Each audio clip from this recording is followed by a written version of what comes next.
Bonjour à toutes, bonjour à tous, j'espère que vous m'entendez bien. Je suis très heureux d'être avec vous ce matin et je vous souhaite, dans la grâce de Dieu, une bonne année 2021.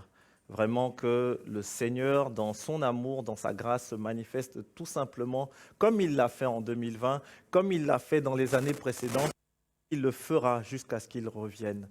Très heureux de partager ce message. L'année dernière, oui, c'était déjà l'année dernière, c'était la semaine dernière. Le pasteur David nous a exhortés à être des artisans de paix dans un monde chaotique. Il nous a rappelé que nous pouvons être cette voix dans le désert, cette voix dans ce chaos, à l'instar des frères et sœurs dans la foi qui nous ont précédés et qui ont porté à travers les siècles, à travers l'histoire, la voix de l'Église, le message de l'évangile de paix. Et ce chaos, il ne s'est pas arrêté parce que nous avons changé d'année. Il ne s'est pas arrêté parce que nous avons changé de décennie. Et oui, nous avons changé de décennie, mais ce chaos n'est pas arrêté. Ce chaos demeure dans les cœurs, ce chaos demeure dans les vies de beaucoup de nos concitoyens, beaucoup de nos contemporains. Et dans ce chaos, voici ce que nous voulons annoncer. Et je vous invite à prendre ce texte dans l'épître de Paul aux Corinthiens, chapitre 1, verset 18. Il va être affiché, il est dit ceci, « Car la prédication de la croix est une folie pour ceux qui périssent, mais pour nous qui sommes sauvés, elle est une puissance de Dieu. Aussi est-il écrit, je détruirai la sagesse des sages et j'anéantirai l'intelligence des intelligents. Où est le sage? Où est le scribe? Où est le disputeur de ce siècle? Dieu n'a-t-il pas convaincu de folie la sagesse du monde ?» Le verset suivant, « Car puisque le monde, avec sa sagesse, n'a point connu Dieu dans la sagesse de Dieu, il a plu à Dieu de sauver les croyants par la folie de la prédication. Les Juifs demandent des miracles et les Grecs cherchent. Nous prêchons Christ crucifié. Scandale pour les Juifs et folie pour les païens, mais puissance de Dieu et sagesse de Dieu pour ceux qui sont appelés tant Juifs que Grecs. Amen. » Alors nous aurons toujours à défendre notre espérance et notre foi. Nous aurons toujours à la défendre. Nous sommes des défenseurs de la foi, nous sommes des messagers de foi. Dans cette période de crise, les gens se posent des questions sur le sens de la vie, le pourquoi de notre existence. Est-ce que Dieu existe? Si Dieu existe, pourquoi le mal? Pourquoi tant de souffrances? Pourquoi le Covid? Pourquoi la mort? Ils se posent tous ces questions-là. Et bien d'autres questions. Et est-ce que nous savons répondre à ces questions? Est-ce que nous avons dans notre cœur, dans notre bouche, les mots, les gestes, les intentions qu'il faut pour répondre à ces questions? L'apôtre Pierre disait ceci dans 1 Pierre 3, versets 15 et 16.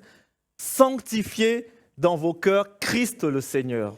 Soyez toujours prêts à vous défendre contre quiconque vous demande raison de l'espérance qui est en vous, mais faites-le avec douceur, avec crainte et en ayant une bonne conscience, afin que là même où l'on vous calomnie, ceux qui diffament votre bonne conduite en Christ soient confondus. » Et dans le verset 15, il est dit, « Soyez toujours prêts à vous défendre contre quiconque vous demande raison de l'espérance qui est en vous. » Et le terme « défendre » qui est employé ici, c'est le mot grec « apologia ». Apologia qui a donné en français « apologie », qui veut dire donc « défendre ». Et donc nous voulons être dans ce qu'on appelle, je vais employer un gros mot peut-être pour certains d'entre nous, dans l'apologétique chrétienne. L'apologétique chrétienne, c'est quoi? C'est la défense de la foi chrétienne, c'est la défense du Dieu chrétien, c'est la défense des vérités fondamentales chrétiennes.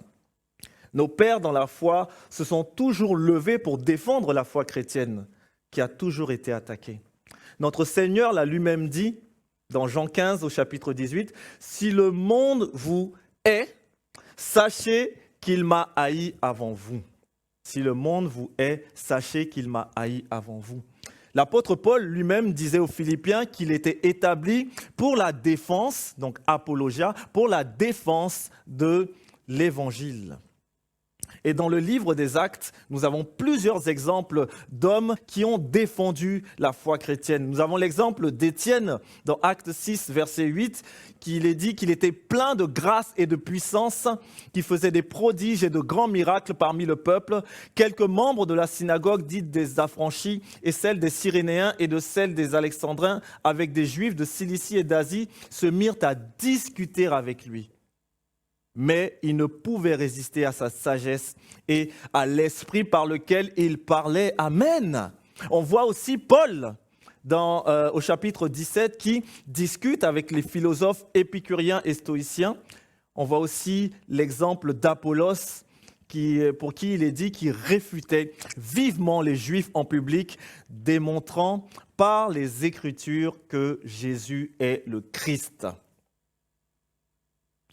Au verset 20, il est dit « Où est le sage? Où est le scribe? Où est le disputeur de ce siècle? Dieu n'a-t-il pas convaincu de folie la sagesse du monde ?» Eh bien, je voulais vous dire qu'ils sont là. Ils sont là, les scribes, les sages, les disputeurs de ce siècle. Ce sont des sachants et ils sont armés pour nous contredire. Bien plus encore, en 2021, nous serons attaqués. Nous sommes, comme nous l'avons été, sur les fondements de notre foi. Parce qu'il y aura des faux enseignants qui continueront à propager des fausses doctrines et à nier les vérités fondamentales de la foi chrétienne. Ils sont prêts. Il faut aussi que nous soyons prêts. Ils vont nier notre foi dans la parole de Dieu. C'est la première chose. Beaucoup de sceptiques, beaucoup de gens remettent en cause l'existence de Dieu et en plus attaquent la foi du Dieu de la Bible. Paul le rappelle à Timothée, toute écriture est inspirée de Dieu et utile pour enseigner, pour convaincre, pour corriger, pour instruire dans la justice, afin que l'homme de Dieu soit accompli et propre à toute bonne œuvre. C'est toute l'écriture qui est inspirée de Dieu. Il y a des hommes, il y a des femmes qui sont promptes à nous titiller sur la parole de Dieu, qui sont prêts à venir discuter avec nous sur la parole de Dieu et à remettre en cause l'inspiration de la parole de Dieu et l'inhérence de la parole de Dieu. L'inspiration et l'inhérence. Je vais vous expliquer ce que ça veut dire. Quelques rappels. L'inspiration, dans le texte grec, désigne l'action du Saint-Esprit qui insuffle, qui inspire à l'auteur sacré la pensée afin que cet auteur-là puisse la transcrire avec des mots précis. Et donc ce matin, je voudrais rappeler que je crois. Et ça, c'est personnel et je pense que c'est le cas pour chacun d'entre nous. Mais je veux le dire, je crois à l'inspiration plénière et verbale de la Bible.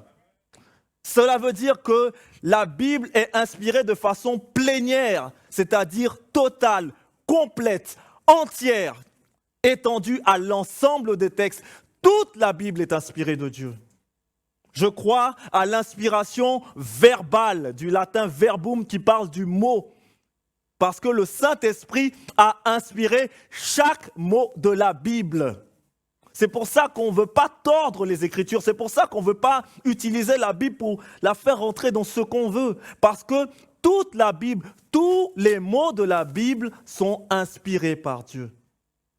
Et c'est le fondement de notre foi.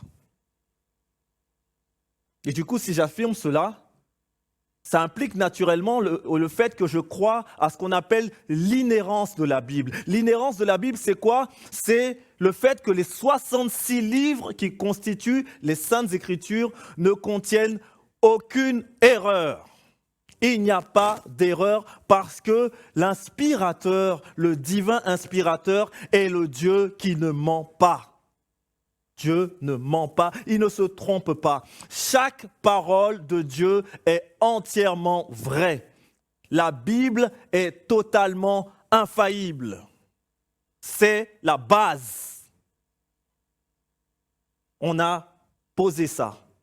l'inhérence et l'inspiration. C'est pour ça que Paul dit à Tite que les pasteurs et les anciens doivent être attachés à la vraie parole telle qu'elle a été enseignée afin d'être capables d'exhorter selon la saine doctrine et de réfuter les contradicteurs. Car les contradicteurs, ils seront là. Les contradicteurs seront là sur notre lieu de travail. Les contradicteurs seront là dans notre famille. Les contradicteurs seront là dans ce qui est enseigné à l'école à nos enfants. Les contradicteurs seront là dans notre vie de tous les jours. Des contradicteurs qui sont parfois très érudits, parfois très épris de sophisme, de philosophie. Les sages dont Paul parlait plus haut. Les contradicteurs, ils sont même dans des endroits impromptus. Les contradicteurs, ils peuvent même mettre, et c'est une petite expérience que j'ai eue la semaine dernière, ils peuvent même être au salon de coiffure. Bon alors oui, je vais au salon de coiffure, qu'est-ce qu'il y a? Il n'y a pas de problème. Je vous vois là, je vous vois. Les contradicteurs sont partout. Et je voulais juste partager ce témoignage. Peut-être qu'il m'écoute. J'ai mon coiffeur qui s'appelle Ruffin. Peut-être que tu m'écoutes, Ruffin. Je te salue dans le nom de Jésus. Qui, justement, avec lequel j'ai eu une discussion où il remettait en cause très clairement la parole de Dieu. Et il utilisait des arguments pour justifier des choses qui sont injustifiables du point de vue de la parole de Dieu. Et j'étais même étonné en sortant de ce lieu en me disant, même ici, même dans ce lieu, il faut que je sois prêt à défendre ma foi. Alors, il faut que je puisse entendre, être attaché à la parole de Dieu. Pour cela, il faut que je lise ma Bible. Il faut que nous lisions notre Bible. Il faut que vous lisiez votre Bible. Parce que nous sommes et nous avons besoin aujourd'hui de femmes et d'hommes courageux, droits, justes, est capable de transmettre la foi aux générations futures. Nous souhaitons de plus en plus que chacun d'entre nous puisse être attaché à cette parole. Et nous souhaitons vous accompagner. Parce qu'il ne s'agit pas simplement de vous dire « soyez attachés à la parole ». Non, nous l'avons dit, nous nous sommes engagés et nous voulons pas simplement accompagner vos enfants au sein de l'Église des enfants, vous accompagner dans la compréhension, dans l'attachement à la parole de Dieu, afin qu'elle puisse demeurer dans votre cœur. Et que lorsque vous serez amenés d'une manière ou d'une autre à la défendre, vous soyez armés pour cela. Parce que, encore aujourd'hui, il nous faut être capable de donner des arguments solides, des arguments raisonnés, des arguments cohérent pour défendre notre foi, pour défendre notre conviction en nous appuyant sur la parole de Dieu. L'idée, ce n'est pas de gagner un débat. L'idée, ce n'est pas de dire « oui, nous, on avait raison », mais c'est d'expliquer notre foi et l'espérance qui est en nous. Oui, notre foi et l'espérance qui est en nous, parce que la deuxième chose qui est très combattue, c'est la foi et l'espérance que nous avons dans le salut en Jésus-Christ. C'est quelque chose qui est âprement combattu par les ennemis de la foi chrétienne. Au verset 23 de 1 Corinthiens 1, il est dit « Nous prêchons Christ crucifié, scandale pour les Juifs et folie pour les païens, mais puissance de Dieu et sagesse de Dieu pour ceux qui sont appelés tant juifs que grecs. » L'apôtre Pierre explicite un peu plus encore, dans 1 Pierre 1 au verset 18, il est dit « Sachant que ce n'est pas par des choses périssables, par de l'argent ou de l'or que vous avez été rachetés de la vaine manière de vivre que vous aviez hérité de vos pères, mais par le sang précieux de Christ, comme d'un agneau sans défaut et sans tache, prédestiné avant la fondation du monde et manifesté à la fin des temps à cause de vous, qui, par lui, croyez en Dieu, lequel l'a ressuscité des morts et lui a donné la gloire, en sorte que votre foi et votre espérance reposent sur Dieu. Alors, je voulais le dire, non, nous ne sommes pas des humanistes qui essayons juste de bien vivre ou de faire du bien juste autour de nous. Nous ne sommes pas des hyper tolérants qui devons tout accepter, même si c'est contraire à notre foi. Nous n'avons pas une bonne nouvelle mielleuse avec un bon Dieu qui laisse tout passer. Notre Dieu est juste. Oui, nous croyons que Jésus est le Christ. Oui, nous croyons qu'il est mort et ressuscité pour nous réconcilier avec notre Père céleste. Oui, nous croyons qu'il y a une vie après la mort et que la justice de Dieu triomphera. C'est là notre espérance. Notre vie, elle est christocentrique, elle est centrée sur Christ. Christ est la source de notre espérance. C'est un don de Dieu qui nous permet d'attendre de façon sereine le jour de son avènement. Parce que nous sommes des purs produits de la grâce de Dieu. We are product of grace. Nous sommes des produits de la grâce. Nous ne devons pas oublier. C'est la grâce de Dieu. C'est un don. C'est quelque chose qui ne vient pas de nous. Ça vient de lui. Et c'est une espérance qui n'est pas vaine. Paul le rappelle dans 1 Thessaloniciens 4 au verset 13 que les autres, que les païens, ils n'ont point d'espérance. Et la pandémie du Covid, avec toutes ses conséquences, nous le rappelle de façon criarde. Ce monde est désespéré. Les gens sont désespérés. Les gens ont peur de perdre leur boulot. Ils ont peur de mourir. Ils ont peur. Parce que toute leur vie, tout leur schéma, tout leur monde s'arrête à cette vie terrestre. Mais Paul le rappelle aux Romains, l'espérance ne trompe point parce que l'amour de Dieu est répandu dans nos cœurs par le Saint-Esprit qui nous a été donné. C'est une espérance qui ne trompe pas, l'espérance en Christ, car puisque le monde, avec sa sagesse, n'a point connu Dieu dans la sagesse de Dieu, il a plu à Dieu de sauver les croyants par la folie de la prédication. Il a plu à Dieu de nous sauver par Christ, mort et ressuscité. Et c'est donc la prédication de l'Évangile qui sauve. Et c'est ce à quoi nous nous attelons. Une fois que nous avons cette foi et cette espérance en Christ, nous nous attelons à l'annoncer. Car quiconque invoquera le nom du Seigneur sera sauvé. C'est Paul qui le dit aux Romains. Quiconque invoquera le nom du Seigneur sera sauvé. Mais comment donc cru? Et comment croiront-ils en celui dont ils n'ont pas entendu parler? Et comment en entendront-ils parler s'il n'y a personne qui prêche?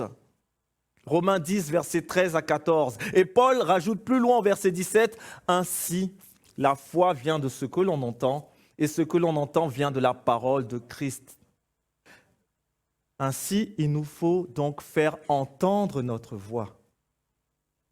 Nous devons parler, nous devons être ces témoins vivants de l'espérance de Christ. Ce qui rend notre espérance si forte, c'est que Dieu nous a rencontrés à mi-chemin. Parce que nous avons l'espérance d'aller d'un jour au ciel. Mais Dieu nous a rencontrés à mi-chemin au travers de Jésus-Christ. Donc notre espérance est encore plus grande. Et dans sa fidélité, dans son amour, il nous a donné la personne du Saint-Esprit. Et cette personne, c'est ce guide, c'est ce soutien, c'est cet ami, cette personne de laquelle nous souhaitons dépendre. Et si vous vous souvenez bien, au mois de septembre, dans tous les axes que nous avions, le pasteur Thierry avait présenté pour l'année 2020-2021 de notre assemblée, il y avait cette dépendance au Saint-Esprit-là. Nous voulons dépendre du Saint-Esprit parce que c'est lui qui va continuer à enrichir, à nourrir notre espérance de sorte à ce que nous soyons ses témoins. L'espérance de la résurrection, elle est une manifestation essentielle de notre foi. L'espérance de la résurrection, c'est un scandale pour certains, parce que certains pensent que nous sommes complètement détachés des réalités du monde, puisque nous avons notre visage, nos yeux centrés sur Christ et sur la vie éternelle. Au contraire, vivre pour Christ nous amène à aimer de plus en plus les autres et à les aider à le rencontrer, lui. Et c'est ce que nous voulons faire. Oui, c'est une folie pour d'autres qui fustigent notre foi en disant que nous sommes des doux rêveurs, que la foi serait un moyen de nous maintenir sages et idiots. Karl Marx disait ceci, que la religion était l'opium du peuple. Notre foi, au contraire, est réfléchie. Notre foi est remplie d'espérance. Nous ne sommes pas des robots. Nous avons un cerveau. Nous avons une faculté de penser. C'est Dieu qui nous a créés à son image. Et si nous avons choisi, d'ailleurs c'est lui qui nous a choisis, c'est en pleine conscience. Alors ne laissons pas certains fustiger notre foi. Ne laissons pas fustiger notre espérance en disant que c'est un scandale ou que c'est une folie. C'est quelque chose qui caractérise de façon intangible notre vie. Parce que notre priorité demeure à la fin la communion éternelle avec Christ. C'est ce que nous visons, c'est notre objectif, être réunis avec notre Seigneur. Et cette communion avec Christ, elle commence dès ici-bas par la prière. Car oui, la prière est aussi l'autre fondement de notre foi qui est bousculé. Vous êtes là, vous êtes tout en train de prier, vous priez quelque chose que vous ne voyez pas, tous les jours vous êtes à l'église, dès qu'on vous parle de quelque chose, oui, non, il faut prier, non, agissez, non. La prière est quelque chose aussi qui est combattu. Bla, bla, bla, bla, bla, bla. Mais je voudrais nous rappeler deux choses. La prière, c'est un commandement de Christ qui a été relayé par ses apôtres. Dans Luc 21, 36, il est dit ceci, « Veillez donc et priez en tout temps, afin que vous ayez la force d'échapper à toutes ces choses qui arriveront et de paraître debout devant le Fils de l'homme. » Paul le disait aux Colossiens dans Colossiens 4, verset 2, « Persévérez dans la prière, veillez-y avec action de grâce. » Pierre le rappelait que la fin de toute chose est proche. Soyez donc sages et sobres pour vaquer à la prière. Priez sans cesse, prions sans cesse. Parce que si nous ne prions pas, tout ce que nous pouvons dire ou faire est vain. Si nous ne prions pas, notre témoignage est vain. Si nous ne nous appuyons pas sur cette relation ferme et sincère avec Christ, alors on est comme des cymbales qui résonnent. Parce que la prière, et ça c'est le deuxième, ça fonctionne. La prière, ça fonctionne. Jacques le déclare dans son épître, la prière fervente du juste a une grande efficace. Il le dit, priez les uns pour les autres afin que vous soyez guéris. La prière de la foi sauvera le malade et le Seigneur le relèvera. Et s'il a commis des péchés, il lui sera pardonné. La prière est puissante pour appeler la guérison. La prière est puissante pour appeler la liberté. La prière est puissante pour apporter la bénédiction. La prière est puissante pour apporter les révélations, pour apporter toutes ces choses dont ont besoin nos contemporains. Parce que c'est de ça dont ils ont besoin. Ils ont besoin d'avoir cette révélation. Nous avons besoin aussi d'avoir ces révélations pour que lorsque nous irons leur parler, nous sachions quoi leur dire. Mais pour cela, on se prépare. Pour cela, on est ancré. Pour cela, on est à genoux. Pour cela, nous prions.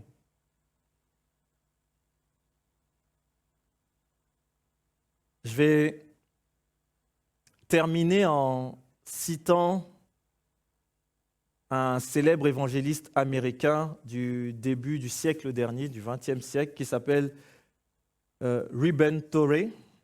Peut-être que vous le connaissez. Il a été entre les mains de Dieu l'instrument de nombreux réveils.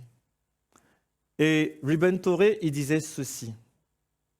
Il disait « Je prêche la Bible entière de la première à la dernière page, acceptant tout et ne rejetant rien. » Il disait ceci, « Je prêche la doctrine de l'expiation, c'est-à-dire le salut par la puissance du sang de Jésus-Christ. » Il disait ceci, « Je prêche que le Saint-Esprit est une personne. Et il disait enfin, je prêche la puissance de la prière. Ruben a résumé dans ces 4 phrases ce que je viens de vous partager. Parce que c'est en s'appuyant sur ça que la défense du message de paix, la défense du message de foi qui est le nôtre est la plus explicite possible. Paul le disait aux Romains, « Je n'ai point honte de l'Évangile. C'est une puissance de Dieu pour le salut de quiconque croit, du juif premièrement, puis du grec, parce qu'en lui est révélée la justice de Dieu par la foi et pour la foi. Selon qu'il est écrit, le juste vivra par la foi. » Et donc aujourd'hui, dimanche 3 janvier 2021, Dieu regarde notre pays. Dieu regarde notre région parisienne. Dieu regarde Clamart et ses environs. Il regarde nos voisins. Et il cherche des hommes et des femmes courageux. Il cherche des hommes et des femmes comme toi et moi, qui seront capables de donner la raison de leur espérance, qui seront capables d'annoncer simplement ce message de l'évangile de paix pour que cette génération puisse rencontrer ce Sauveur merveilleux qui a changé nos vies. La question donc que nous pouvons nous poser, c'est qui ira vers eux? Qui se lèvera? Qui défendra, comme disait Pierre, avec sa foi, avec douceur, sagesse et crainte? Comment ces hommes, comment ces femmes pourront trouver la paix si nous ne leur annonçons pas cet évangile de paix? Qui se tiendra à la brèche pour prier, pour intercéder pour eux, pour intercéder pour les perdus, pour intercéder pour les malheureux, pour intercéder pour les désespérés? Soyons donc des défenseurs et des messagers de la foi.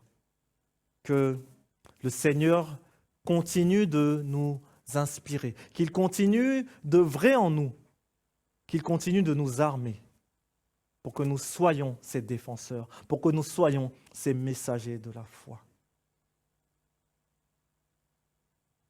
Maintenant que ce message a été délivré, prendre cette décision. Moi, je l'ai prise puisque je suis devant toi, puisque je suis, comme on dit, entré dans l'appel que Dieu a prévu pour ma vie. Mais toi, et je vais inviter simplement le pasteur Thierry à se préparer à prier pour toi. Toi qui es sur le net, qui est sur YouTube, toi, est-ce que tu es prêt à être ce messager? Est-ce que tu es prêt à défendre ta foi, quoi qu'il t'en coûte? Est-ce que tu es prêt à prier pour ces hommes, pour ces femmes que tu rencontres partout et dont tu vois le désespoir? Est-ce que tu es prêt à intercéder pour eux? Que le Seigneur te bénisse.